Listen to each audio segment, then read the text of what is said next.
तो दोस्तों हम class number 2 DLED third semester math की 2024 में जो प्रश्न आने हैं उसकी क्लास लेक्चर नंबर 2 स्टार्ट कर रहे हैं। तो पहला प्रश्न दिया है 400 रुपये पर 3 वर्ष का 5% वार्षिक ब्याज की दर से साधारण ब्याज तथा मिश्र धन दोनों ही ज्ञात करना है।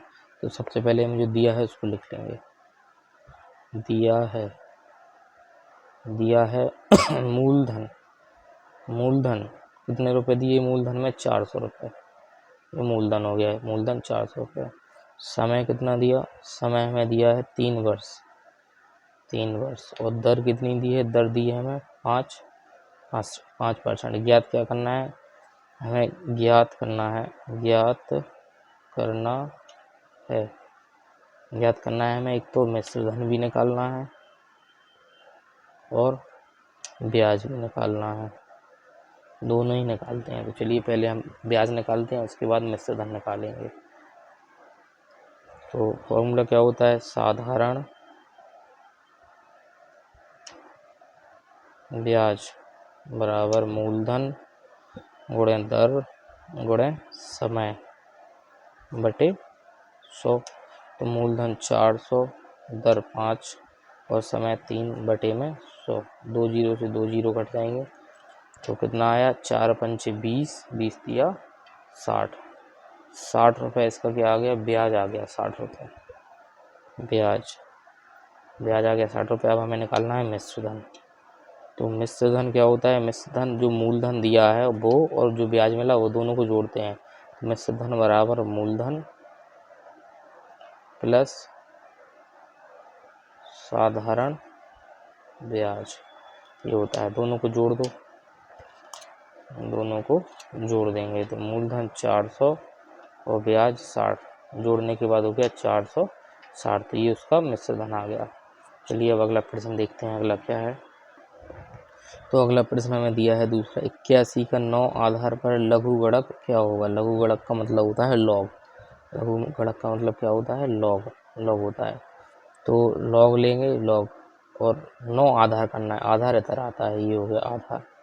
81 इधर आएगा तो 81 का 9 आधार पर लघु गुणक क्या होगा? इस तरीके से लिखेंगे।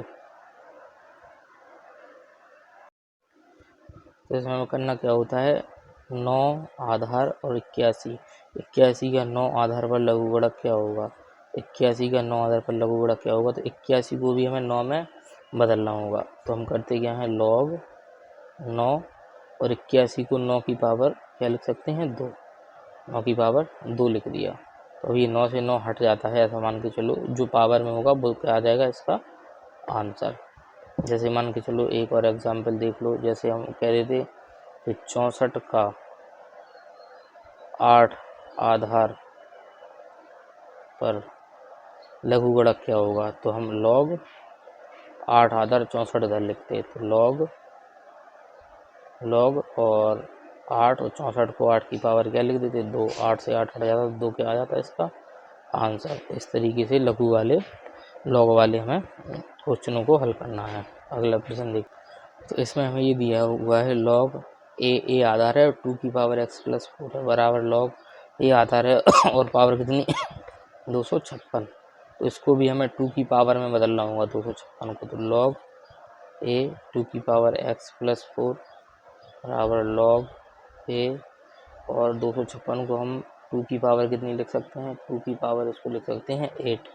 तो अब ये सेम हो गए, सेम। तो x प्लस 4 बराबर इसकी तुलना हो जाएगी 8 के बराबर। ये सेम है तो x प्लस 4 बराबर कितना हो गया? 8। x बराबर 8 और ये 4 इस तरफ आके माइनस का हो गया। x बराबर कितना आ जाएगा? 4। इस तरीके से लॉग वाले प्रश्नों को हल करना है। अगला देखते हैं। इस प्रश्न में हमें दिया है यदि a बराबर 6, 8, 11 और b बराबर 5, 11, 13 ये अवयव दिए हैं। a के अवयव ये हैं, b के अवयव ये हैं। a के समुच्चय में 6, 8, 11 है, b के समुच्चय में 5, 11, 13 है। तो a इंटरसेक्शन b हमें ज्ञात करना है। तो a इंटरसेक्शन b में भी हमने पिछली क्लास में बताया था जो दोनों में कॉमन होंगे a और b में केवल वही अवयव आएंगे। तो क्या कॉमन है इनमें? इनमें केवल 11 कॉमन दिख रहा है तो 11 इसका क्या हो जाएगा? आंसर। अगला प्रश्न। तो इस प्रश्न में x² प्लस 8x प्लस 17 में x+3 से भाग देकर भागफल तथा शेषफल ज्ञात करना है। तो कैसे करते हैं देखिए, x² + 8x + 17, इसमें हमें भाग देना है, में भाग देना है कितने से, x+3 से। तो x+3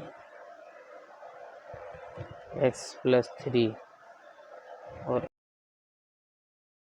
तो पहले वाले में देखो, इधर x², इधर x से अगर हम इसमें गुणा कर देंगे तो x और x कितना हो गया, x², x का गुणा 3 में होगा तो 3x, चिन्ह माइनस का लगेगा, ये दोनों कट जाएंगे और माइनस के 3x प्लस के 8x, 8 में से 3 कट जाएंगे तो प्लस के 5x बचेंगे, वो प्लस का कितना लिखा, 17।